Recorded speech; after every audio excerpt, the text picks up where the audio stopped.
سبحان اللہ العظیم۔ حاضرین کرام، قرآن مجید کے 20ویں پارے سورۃ القصص کی آیت نمبر 76 اور 77 کی تلاوت کا شرف اس فقیر گناہگار نے حاصل کیا۔ آج کے جمعۃ المبارک کا موضوع ہے قارون کے غرور کا انجام۔ اللہ تبارک و تعالی جل شانہ نے آیت نمبر 76 میں ارشاد فرمایا ان قارون کان من قوم موسیٰ، بے شک قارون موسیٰ کی قوم سے تھا، فبغى علیہم، پھر اس نے ان پر زیادتی کی، وآتیناہ من الکنوز ما ان مفاتحہ لتنوء بالعصبۃ اولی القوۃ، اور ہم نے اس کو اتنے خزانے دیے جن کی کنجیاں ایک زور آور جماعت پر بھاری تھیں۔ اذ قال لہ قومہ، جب اس سے اس کی قوم نے کہا، لا تفرح، اترا نہیں، ان اللہ لا يحب الفرحین، بے شک اللہ اترانے والوں کو دوست نہیں رکھتا۔ وابتغی فیما آتاک اللہ الدار الآخرۃ، اور جو مال تجھے اللہ نے دیا ہے اس سے آخرت کا گھر طلب کر، ولا تنس نصیبک من الدنیا، اور دنیا میں اپنا حصہ نہ بھول، واحسن کما احسن اللہ الیک، اور احسان کر جیسا اللہ نے تجھ پر احسان کیا، ولا تبغ الفساد فی الارض، اور زمین میں فساد نہ چاہ، ان اللہ لا يحب المفسدین، بے شک اللہ فسادیوں کو دوست نہیں رکھتا۔ یہ دو آیات کریمہ کی تلاوت کی گئیں اور اس کے بعد بھی موضوع میں آیت شریفہ چل رہی ہیں۔ جیسا کہ میں نے عرض کیا کہ موضوع ہے قارون کے غرور کا انجام۔ اب قارون کون تھا؟ خود آیت شریفہ میں اللہ تعالیٰ فرما رہا ہے ان قارون کان من قوم موسیٰ، بنی اسرائیل کے عظیم الشان پیغمبر حضرت موسیٰ کلیم اللہ، جن کا لقب ہے کلیم اللہ، کہ جن سے اللہ تعالیٰ نے بات کی، مکالمہ ہوا حضرت موسیٰ اور اللہ تعالیٰ کے درمیان کوہ طور پر۔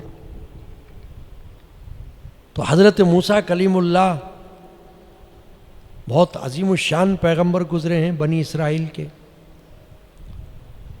اور جن پر اللہ نے تورات آسمانی کتاب صحیفہ نازل فرمائی، تختیاں تھیں جو اللہ کی طرف سے ان پر اتری، آسمانی کتاب تورات عبرانی زبان میں۔ تو قارون حضرت موسیٰ علیہ السلام کی قوم کا تھا، بلکہ مفسرین نے فرمایا اسرائیلی روایات سے اخذ کر کے کہ حضرت موسیٰ علیہ السلام سے بڑا قریبی رشتہ تھا اس کا، چچا کا بیٹا تھا، قارون بن یسحر اس کا نام تھا۔ حضرت موسیٰ علیہ السلام کے دادا اور اس کے دادا ایک ہی تھے، تو اس لیے قریبی رشتہ ہو گیا قارون کا۔ اس طرح کی رشتہ داریاں تو انبیاء کرام میں اللہ تعالیٰ نے رکھی ہوئی ہیں، چلتی رہی ہیں۔ بھائی بھائی پیغمبر بھی ہوئے، جیسے حضرت موسیٰ علیہ السلام اور پھر ان کے بھائی ہارون علیہ السلام، دونوں نبی ہوئے، پیغمبر ہوئے۔ اس طرح سے باپ بیٹے پیغمبر ہوئے، ابراہیم علیہ السلام اور اسماعیل علیہ السلام اور اسحاق علیہ السلام۔ تو پیغمبروں میں قرابت داری، رشتہ داری، یہ اللہ تبارک و تعالیٰ کی سنت ہے، سنت الہیہ ہے، حکمت ہے اللہ کی۔ جسے چاہے اللہ تعالیٰ پیغمبر کے ساتھ جوڑ دیتا ہے۔ اب یہ الگ مسئلہ ہے کہ کوئی پیغمبر کی طرح سعادت مند اور اللہ کی بارگاہ میں مقرب ہو جاتا ہے، اور کوئی راندہ درگاہ رہتا ہے، رشتہ داری کام نہیں آتی، جیسا کہ یہاں بھی آپ دیکھیں گے۔ چنانچہ یہ قارون تاریخ میں بڑا مشہور شخص گزرا ہے، اور اس کا نام لوگ جانتے ہیں۔ قارون نام عربی زبان کا نہیں ہے، عجمی نام ہے، اور علماء نے کہا کہ ممکن ہے عبرانی زبان کا نام ہے قارون۔ ان قارون کان من قوم موسیٰ،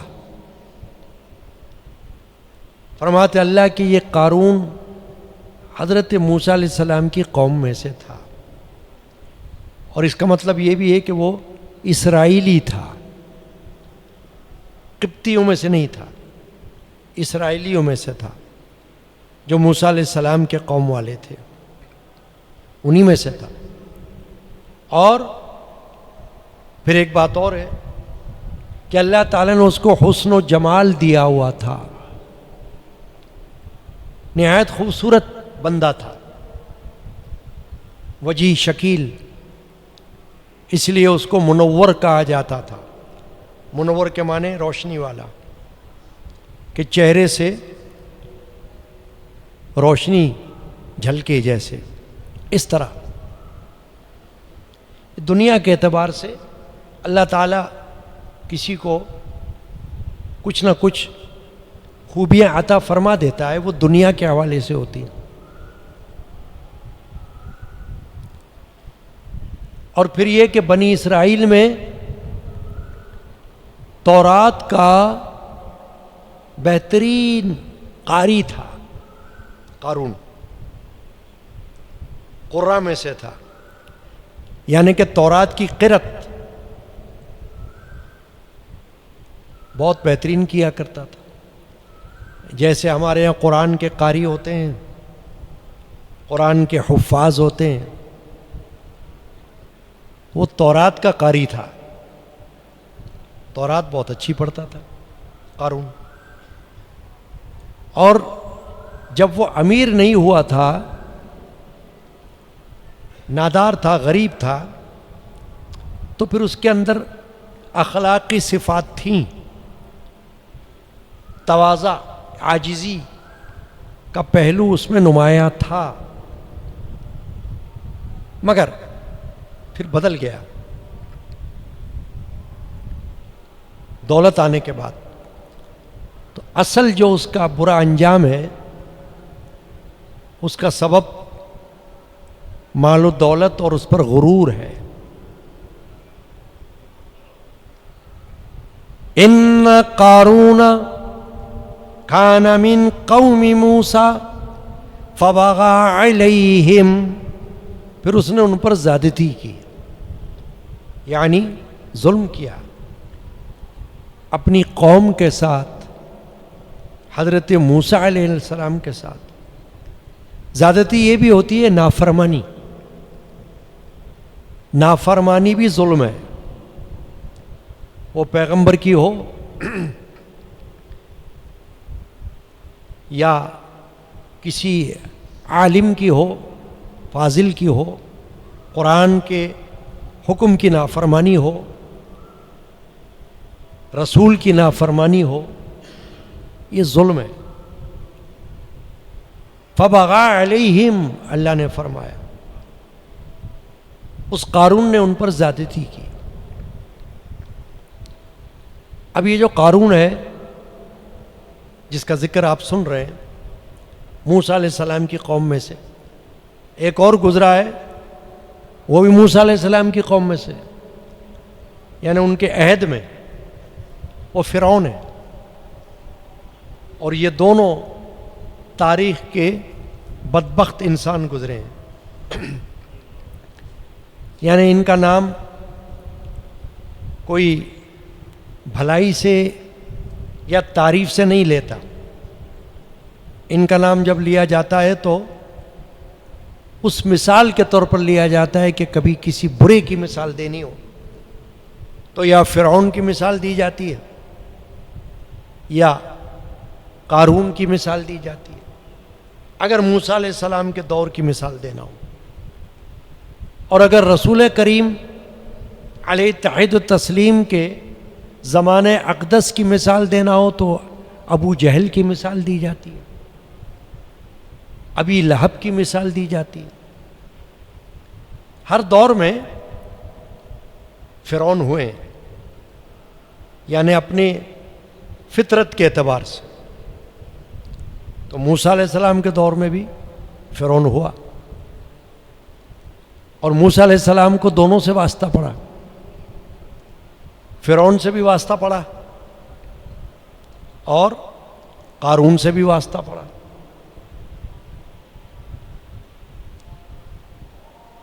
فرعون کو بھی اللہ تعالیٰ نے سلطنت دی ہوئی تھی، جیسے بادشاہت ہوتی، حکومت ہوتی، اور قارون کو مال و دولت دی ہوئی تھی. یہ فرق تھا، ایک کے پاس سلطنت، حکومت، اقتدار، اور ایک کے پاس مال و دولت کا انبار. دونوں اپنی اپنی جگہ مغرور ہوئے. وہ حکومت اور اقتدار پر مغرور ہو گیا فرعون، اور قارون مال و دولت پر مغرور ہو گیا. بہت بڑے صوفی شیخ،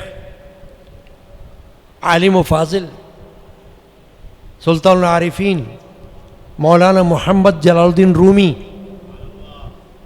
رحمۃ اللہ تعالی علیہ نے اپنی مثنوی معنوی میں ایک شعر میں فرعون کا نام لیا ہے اور فرمایا، نفس انسان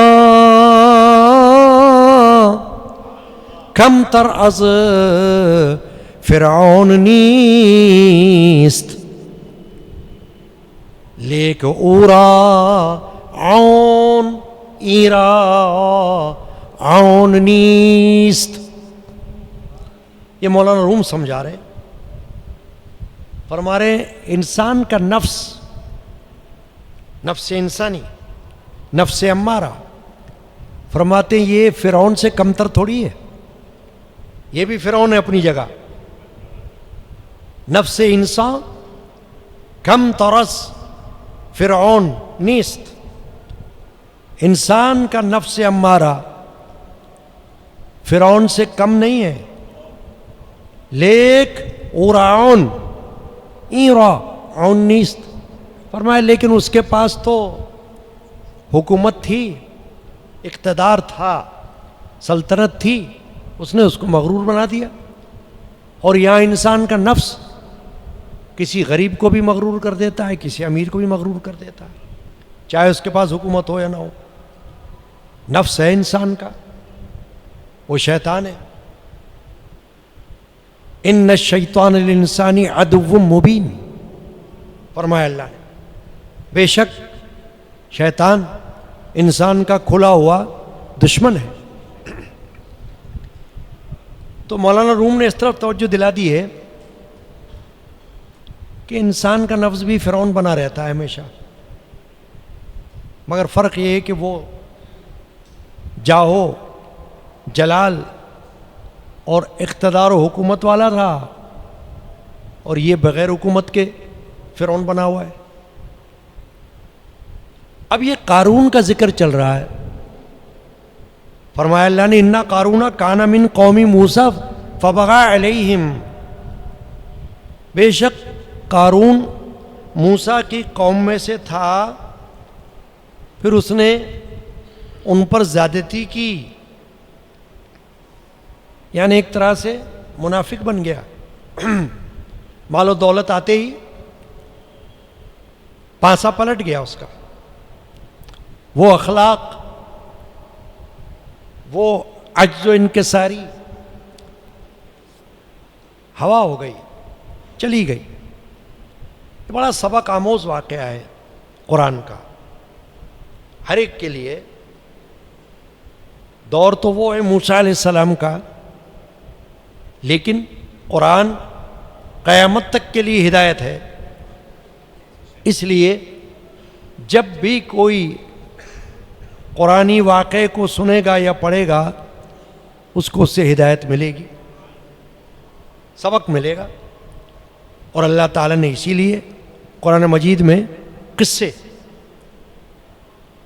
بیان فرمائے تاکہ لوگوں کو اس سے سبق ملے، کہیں عبرت ملے، کہیں سبق ملے، کہیں ہدایت ملے، کہیں نصیحت ملے، ان کی زندگی سدھرے. اس طرح کے واقعات کو سن کر اور پڑھ کر فرمایا وَآتَيْنَاهُ مِنَ الْكُنُوزِ، ہم نے اس کو اتنے خزانے دیے. کنوز، کنز کہتے خزانے کو. جیسے آپ نے قرآن مجید کا ترجمہ ہے امام السنت اعلی حضرت الشاہ احمد رضا خان حنفی قادری کا کنز الایمان، ایمان کا خزانہ. تو کنز کہتے ہیں عربی میں خزانے کو، اس کی جمع ہے کنوز.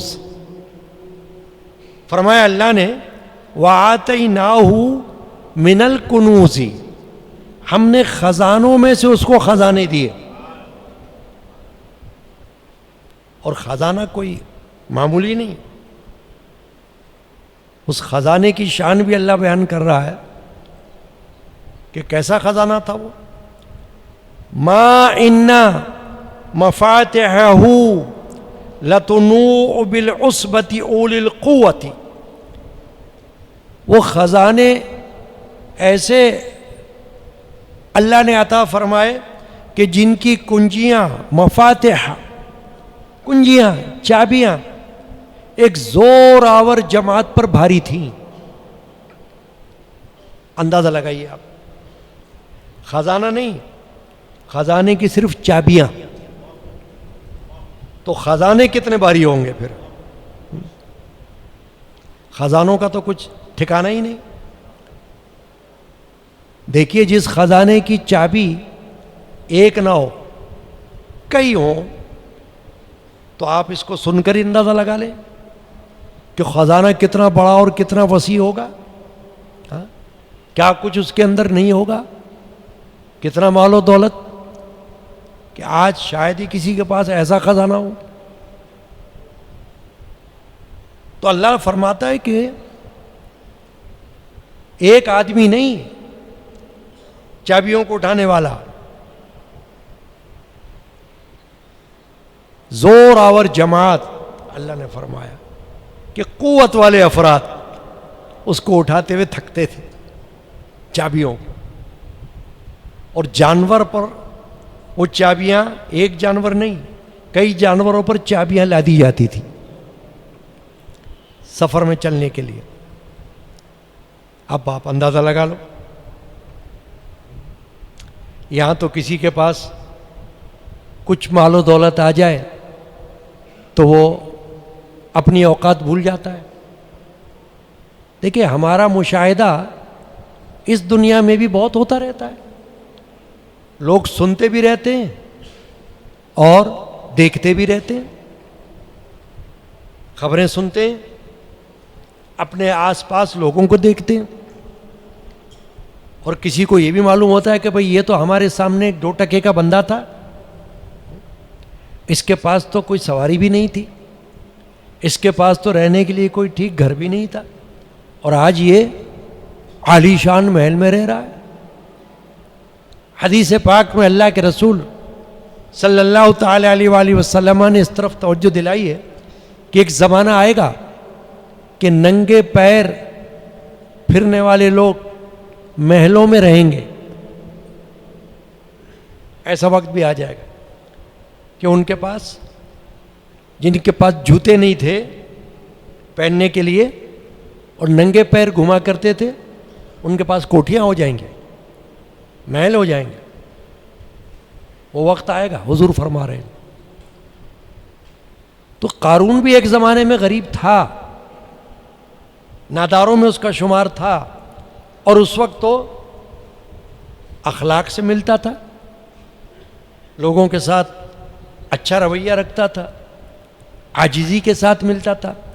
جوں ہی اللہ نے اس کی کایا پلٹی اور اس کے پاس خزانے آ گئے, تو پھر اب اس کا دماغ گم گیا. اور یہی اللہ بتانا چاہ رہا ہے کہ دیکھیں اگر دماغ گم جائے تو پھر اللہ تعالیٰ کیا کرتا ہے. ڈرو اس دن سے کہ دماغ نہ گم جائے. تو قارون کا دماغ گم گیا. خزانے کی چابیاں اتنی, اللہ فرما رہا ہے ما ان مفاتحہ لتنوء بالعصبۃ اولی القوۃ, قوت والی جماعت یعنی طاقت والے لوگ, کمزور لوگ نہیں اٹھا سکتے تھے چابیوں کو, اتنی چابیاں تھیں.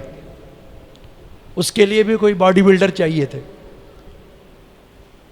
طاقت والے لوگ, اتنی ساری چابیاں بھاری بھاری, آج کے دور کی طرح کی چابیاں بھی نہیں ہوں گی شاید, کچھ عجیب قسم کی چابیاں ہوں گی جو بڑی بڑی موٹی بھاری بھاری بھاری چابیاں وہ اٹھاتے تھے. اور کئی افراد جیسے 10 12 15 افراد مل کر خزانے کی چابیوں کو اٹھا اٹھا کے گھومتے تھے ساتھ میں. اور سواری کے جانور ایک سے زیادہ ہوتے تھے, خچر, ان پر چابیاں لادی جاتی تھی. اب اللہ فرماتا ہے اذ قال له قومه لا تفرح, اس کی قوم یعنی بنی اسرائیل کے ایمان والے, انہوں نے کہا اس سے لا تفرح, اترا مت, یہ کہا لا تفرح. فرح کہتے ہیں خوشی کو, لیکن جب یہ خوشی نیگیٹو ہو تو پھر یہ مذموم ہوتی ہے, مذمت والی. اور جب اچھی ہوتی ہے کسی اچھی بات پر, اللہ تعالیٰ کی نعمت پر کوئی خوش ہو کر شکر ادا کرتا ہے تو وہ محمود ہو جاتی ہے خوشی. لیکن جب کوئی بگڑ جاتا ہے تو پھر وہ مذموم ہو جاتی ہے خوشی. تو اس کی قوم نے کہا لا تفرح, اترا مت. اترانا ہوتا ہے کہ کوئی نعمت اللہ عطا فرما دے تو کسی کو اپنے سامنے کچھ نہ سمجھے, کہے ہٹو, تم کون ہو, یعنی بس ایسا سمجھے کہ میرے جیسا تو اب کوئی ہے نہیں, نہ میرے جیسا کوئی ہے, نہ میرے جیسا مال کسی کے پاس. کیونکہ ایک تو خوبصورت تھا, وجیح و شکیل تھا, اوپر سے مال و دولت آ گیا تھا. تو کبھی غرور جو ہے وہ کسی کو حسن و جمال پر ہو جاتا ہے, کبھی کسی کو اپنے کمال پر ہو جاتا ہے, اور کبھی کسی کو مال و دولت پر ہو جاتا ہے. غرور کسی طرح بھی ہو سکتا ہے. اور یہ قابل مذمت خصلت ہے غرور، مغروری، جس کو ہم تکبر بھی کہتے ہیں، اور دین اسلام میں اس کی کوئی گنجائش نہیں ہے، نہ مرد کے لیے نہ عورت کے لیے۔ یہ بات بڑی یاد رکھنے کے قابل ہے۔ کافر کو چھوڑ دو، غیر مسلم کو چھوڑو، مومن اس کے پاس چاہے اللہ تعالیٰ کتنی نعمتیں دے دے، لیکن غرور، تکبر، اس کی گنجائش اللہ نے نہیں چھوڑی وہاں سے۔ اور حدیث پاک میں اللہ کے رسول صلی اللہ علیہ وسلم نے یہ ارشاد فرمایا کہ جس کے دل میں رائی کے دانے کے برابر تکبر ہوگا وہ جنت میں نہیں جائے گا۔ رائی کا دانہ کی مثال دی کہ وہ بہت باریک ہوتا ہے، جیسے کوئی ذرہ۔ رسول اللہ صلی اللہ علیہ وسلم فرمایا جس کے دل میں رائی برابر تکبر آیا، جنت سے اس کا کوئی واسطہ نہیں ہوگا۔ کچھ بھی اللہ اس کو عطا فرما دے بس شکر کرتا رہے اللہ کا، غرور نہ کرے، نہ حسن و جمال پہ کرے، نہ اپنے ہنر و کمال پہ کرے، نہ مال و دولت پر کرے، نہ حکومت و سلطنت پر کرے۔ غرور کی گنجائش اللہ نے اسلام میں نہیں رکھی اور اللہ کے رسول نے نہیں رکھی۔ جہاں غرور آیا اور بیڑا غرق ہونے کی نشانی آ جائے گی۔ تو قارون کے ساتھ بھی یہی ہوا۔ قوم نے کہا لا تفرح، اللہ فرماتے اے قارون تو بہت اترانے لگ گیا ہے اپنے مال پر، کسی کو اپنے جیسا سمجھتا نہیں، مت اترا۔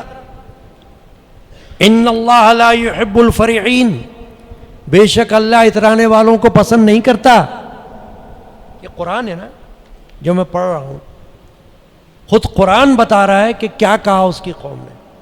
ان اللہ لا يحب الفرحین، اللہ تعالیٰ اترانے والوں کو اپنا قرب عطا نہیں کرتا۔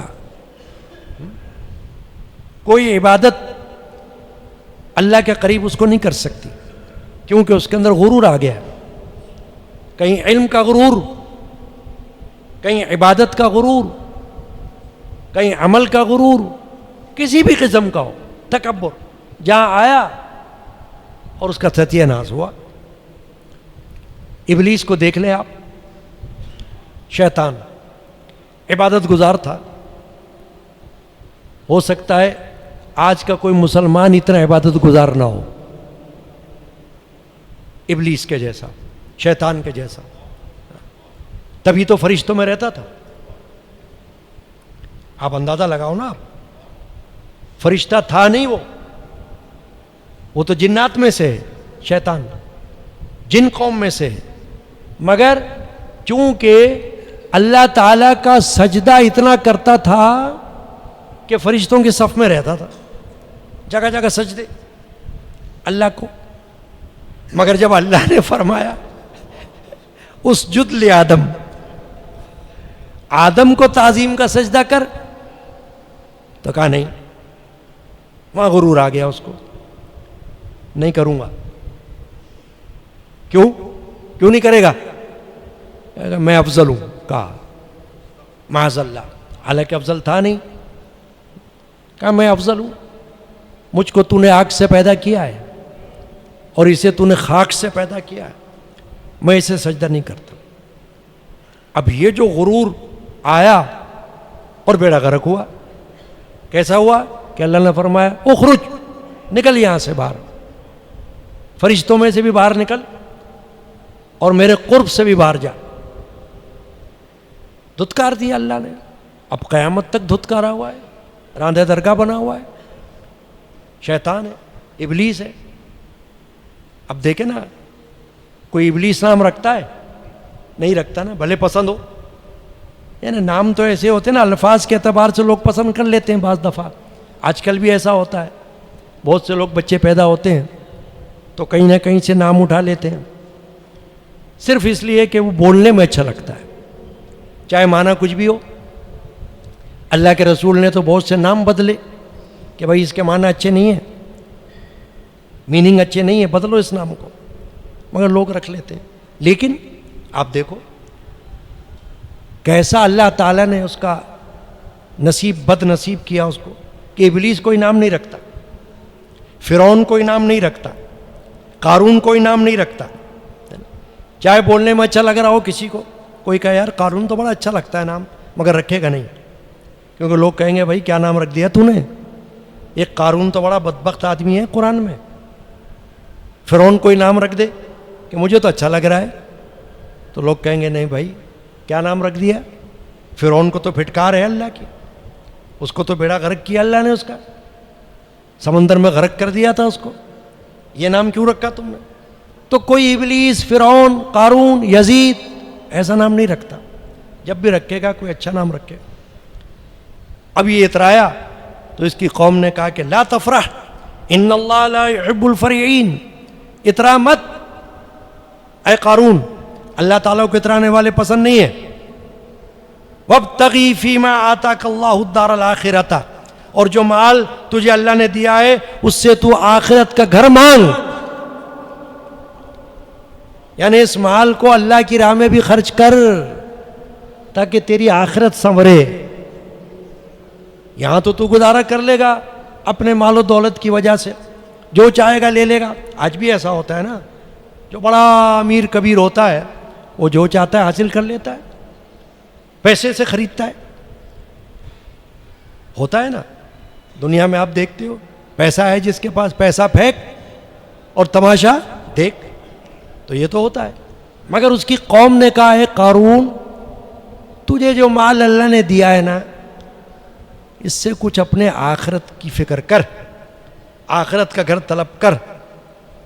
وَلَا تَنْسَ نَصِيبَكَ مِنَ الدُّنْيَا، اور دنیا میں اپنا حصہ مت بھول، یعنی دنیا میں رہتے ہوئے جو تو آخرت میں بھیجے گا اس کو مت بھول، وہ تیرے لیے بہت اچھا ہوگا، جو تو آخرت کے لیے بھیج دے گا، محفوظ کر دے گا اللہ کے پاس۔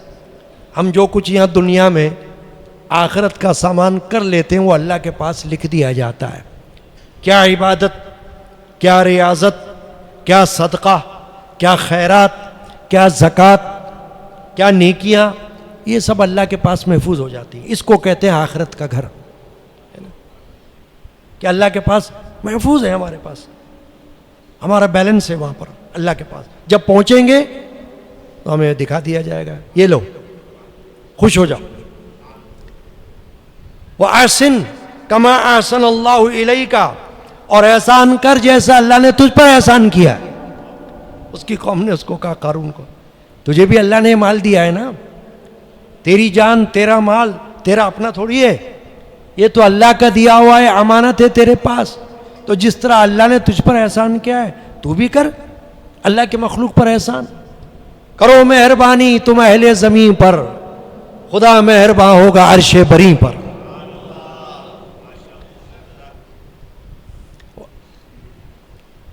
وَلَا تَبْغِ الْفَسَادَ فِي الْأَرْضِ، اور کہا اس کی قوم نے کہ زمین میں فساد مت پھیلا، یہ جو تو کر رہا ہے نا یہ بھی فساد ہے، کیونکہ تجھے دیکھ کر کوئی اور بھی اس طرح ہو جائے گا کہیں خدا نہ خواستہ، تیری برائی کی آگ پھیل جائے گی جنگل کی آگ کی طرح، اور پتہ نہیں تو کتنوں کو اپنے لپیٹ میں لے لے، تو ذرا خیال کر۔ وَلَا تَبْغِ الْفَسَادَ فِي الْأَرْضِ، زمین پر فساد مت چاہ، ان اللہ لا يحب المفسدین، بے شک اللہ فسادیوں کو پسند نہیں کرتا، یہ کہا قارون۔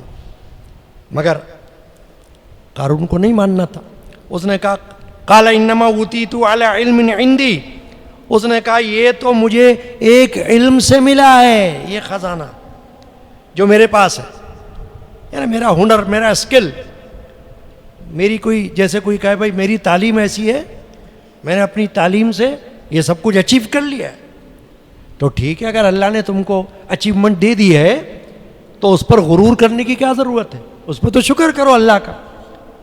قارون نے کہا یہ تو مجھے میرے پاس جو علم ہے نا اس سے ملا ہے۔ اب کسی مفسر نے کہا ہے، مفسرین نے، کہ بھائی کوئی اس کے پاس کیمیا بنانے کا علم تھا، سونا بنانے کا، یا اس کی طرف اشارہ ہے، یا پھر کوئی تجارت کا اس کے پاس ایسا ہنر تھا کہ اس کے پاس آ گیا مال، ہو گیا. اب اس نے کہا یہ تو مجھے علم سے ملا. تو اس نے اللہ کے مرضی کے مطابق تو کوئی کام نہیں کیا. تو پھر اللہ نے کیا کیا، قارون کو اس کے خزانے سمیت زمین میں دھسا دیا. حضرت موسیٰ علیہ السلام نے اس کے لیے بد دعا کی. اس نے حضرت موسیٰ علیہ السلام کو اتنا تنگ کیا کہ نبی پاک صلی اللہ علیہ وسلم نے بھی کبھی بد دعا کی ہے. جب کچھ حد سے بڑھ جاتا ہے مسئلہ تو پیغمبروں کی بد دعا قرآن میں موجود ہے. نوح علیہ السلام کی بد دعا قرآن میں موجود ہے. اور اسی طرح موسیٰ علیہ السلام نے اس کے لیے بد دعا کی. جب بد دعا کی تو وہ جا رہا تھا اپنے خزانوں کی چابیاں لے کر اٹھانے والوں کے ساتھ، تو اللہ تعالیٰ نے زمین کو پھاڑ دیا. جیسے زلزلہ آتا ہے نا تو زمین پھٹ جاتی. اور فرعون کو کیسے غرق کیا تھا اللہ نے؟ وہ تو سمندر کو ایسا پھاڑا تھا کہ سمندر کے اندر غرق ہو گیا. تو موسیٰ علیہ السلام کو بری اور بحری دونوں طریقوں کے دشمنوں کا سامنا رہا. ایک کو تو بحری طور سے اللہ نے غرق کیا سمندر کے اندر، اور ایک کو بری طور سے غرق کیا وہ زمین کے اندر، وہ قارون کہ زمین میں دھسا دیا. دھستا گیا اور دھستا ہی چلا گیا، نکل نہیں سکا. اور حدیث میں آتا ہے کہ وہ دھستا ہی رہے گا. بس. تو اللہ تعالیٰ آج جو ہم نے سورۃ القصص 20ویں پارے کی آیات کی تلاوت اور ترجمہ اور تفسیر میں گفتگو سنی ہے، اللہ تعالیٰ ہمیں غور و فکر کرنے کی توفیق عطا فرمائے. صلی اللہ علیہ محمد وعلی آلہ وصحبہ اجمعین.